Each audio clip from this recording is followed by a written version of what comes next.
Paano nga ba magsimula ng Bible study from zero? As in wala. Wala kang idea and you don't know what to do. No, maybe nautusan ka ng yung pastor or ng Bible study leader to lead another group, or naghahangad ka talaga at nagdi-desire ka na mag-lead ng Bible study.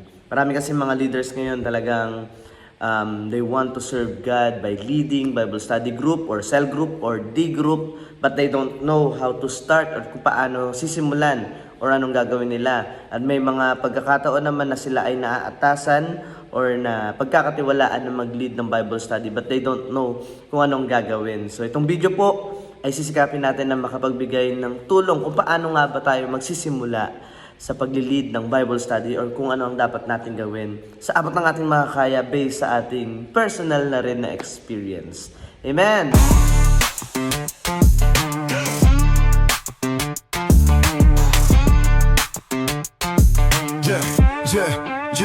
Jason feeling the kingdom. Dalawang possible na dahilan kung bakit ka mag-lead ng Bible study. Kasi nga, maybe nautusan ka or naatasan ka ng yung pastor or ng yung leader to lead Bible study group. Or maybe naghahangad ka or nagdi-desire ka na mag-lead ng Bible study.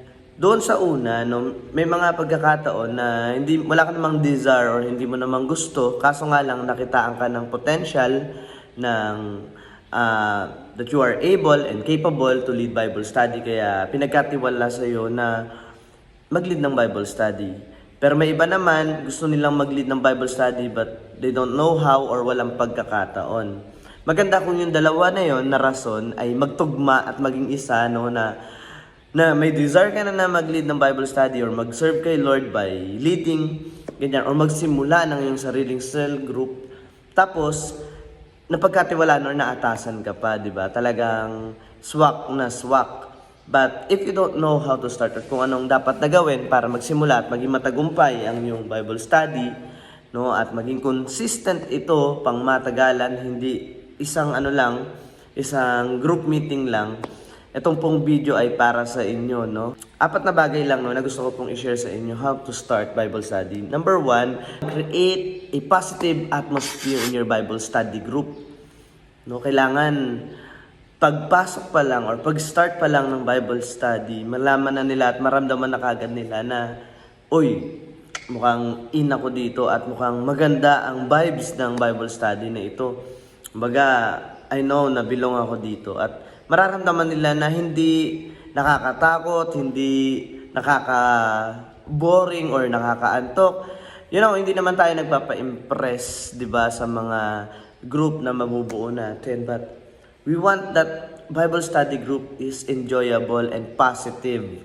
'Di ba? Kasi paano tatagal ang isang group kung medyo toxic at parang hindi ka naman magiging masaya. Although it's all for the glory of God. Pero bilang natural man and woman and tao, talagang naghahanap tayo kung saan positibo ang lugar, positibo ang dating.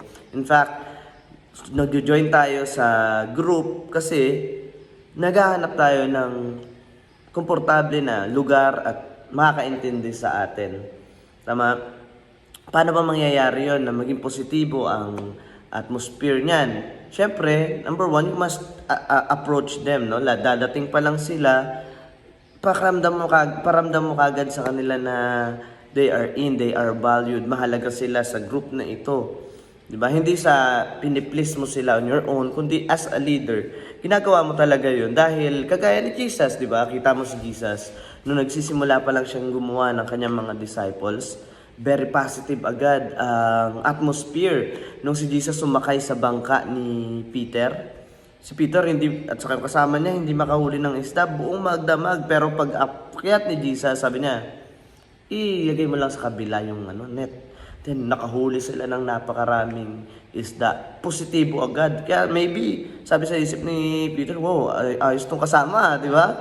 Parang, sige. So kasama niya hanggang sa dulo ng panahon, no? Ganon din si Matthew, di ba? The tax collector. Si Matthew ay outcast, makasalanan sa tingin ng maraming tao at hindi talaga ganun hindi okay sa mga tao. Pero nang dumaan si Jesus, ano sabi niya? Come, follow me. yung unsaid doon, no, nung i-imagine lang natin, maybe sa mind ni Matthew, wow, hindi ako tanggap ng lipunan, pero dito sa taong to, parang tanggap niya ako kung sino ako, ah. Di ba? Ayun yung ibig kong sabihin, bilang Bible study leader, maparamdam natin sa mga ililid natin na they are valued, they are important, at may halaga sila sa inyo. Kahit sino pa yan, bata, matanda, basta nag-join sa group mo, kailangan mong iparamdam na sila ay mahalaga, special, at talagang pagtutuunan mo ng pansin. No? Hindi tayo nagpi-please ng mga tao, kundi ginagawa lang natin ang trabaho natin bilang naatasan na mag-lead ng Bible study, di ba? At yung sinusunod mo sa puso mo na desire mo mag-lead ng Bible study, di ba? Hindi ka nagpapa-please sa mga tao. In fact, kailangan talaga ng mga strategies and mga kailangan na gawin para magtagumpay sa ating mga plano sa buhay. Kung sa plano nga natin sa mundong ito, mga secular things, nagpaplano tayo at gumagawa tayo ng mga strategies and tactics para magtagumpay. Ano pa kaya sa gawain ng Panginoong Hesus? Tama? Number 2, no? Getting to know each other. Right? Alam ko very common yan, pero napakagandang bagay yan, pampatanggal ka ba? Kasi once na nagtanong ka, getting to know each other, syempre tanungan yan about who are you, ano pangalan mo. Pero I suggest na hindi lang pangalan, edad, address, signature, mga ganyan. Napakaganda na isama talaga natin kung ano yung mga pangarap nila at kung ano yung talent nila. No, kasi by that, makakapagsimula tayo ng positive atmosphere. Eh. Diba? Kunyari, nagtanong ka, isa-isa sila. For example, may 5 kang group or 6 or 8. Diba? Take your time. Kasi sa umpisa talaga, kailangan magkakilalanan kayo. Eh, diba? Pangit naman na direkta ka na kagad word of God. Maganda na maramdaman mo agad, na maramdaman ng lahat na itong group na ginagawa mo is hindi lang Bible study group, but you are building family, no, or friendship, relationship with one another. No, so sa ganyan, pag tinanong mo what is your name, age, single, di ba? Or what is your dream, what is your passion, or what is your talent? Then, you know, ma-open ang napakaraming bagay in your Bible study group, di ba? Baga, diyan nagsisimula ang communication ninyo, ikaw bilang leader at siya bilang your member, 'di ba? For example, ikaw na.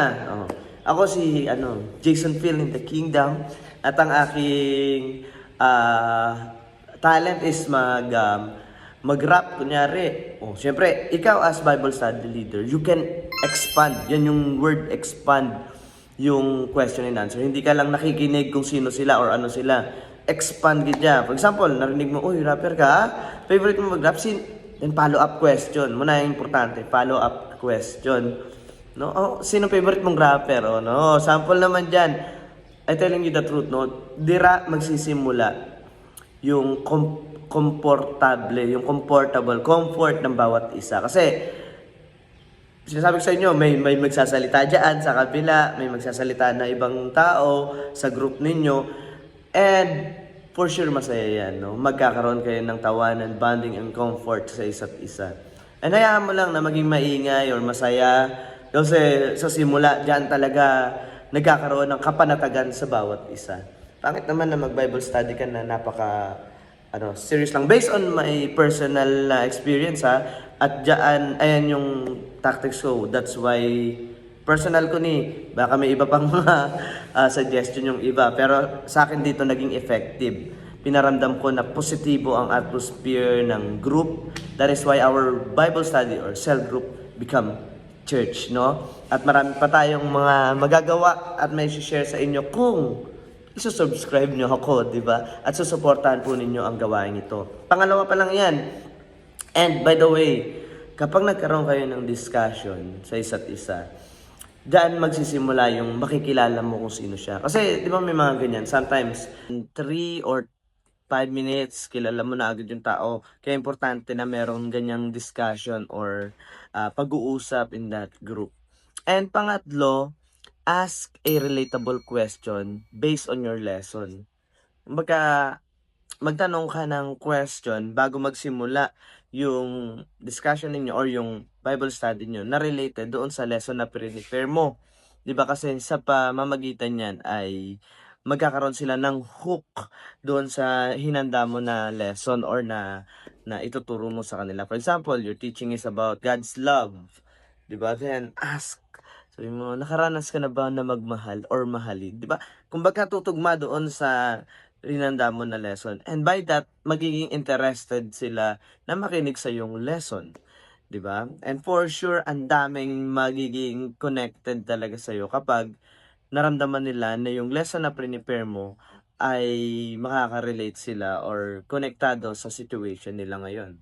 Amen? For example, sa kwento ni Naaman, yung nagkaroon ng sakit, nagtanong ka kagad na, nakaranas ka na ba ng malubhang sakit sa buhay mo? Paano ka gumaling? Ganyan, baga ire-relate mo lang siya. 'Di ba?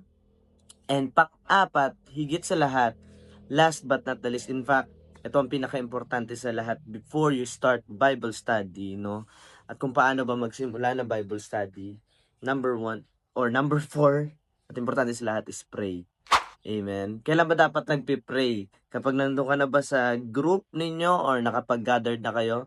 Yes, importante yan. But I really suggest before you start Bible study, habang nasa biyahe ka pa lang or habang naghahantay ka pa lang na dumating sila or nasa bahay ka pa lang, pray na for your Bible study group. Kasi ang ating prayer is parang preparation yan sa puso nila eh. Naranasan mo na ba na magtanim? Di ba tayo as leader, tayo yung taga-tanim, 'di ba? Tinatanim natin ang word of God sa kanilang puso. Gano'n din sa mga binhi, 'di ba? Pag nagtanim ka sa matigas na lupa, sayang lang ang pagtatanim mo, 'di ba?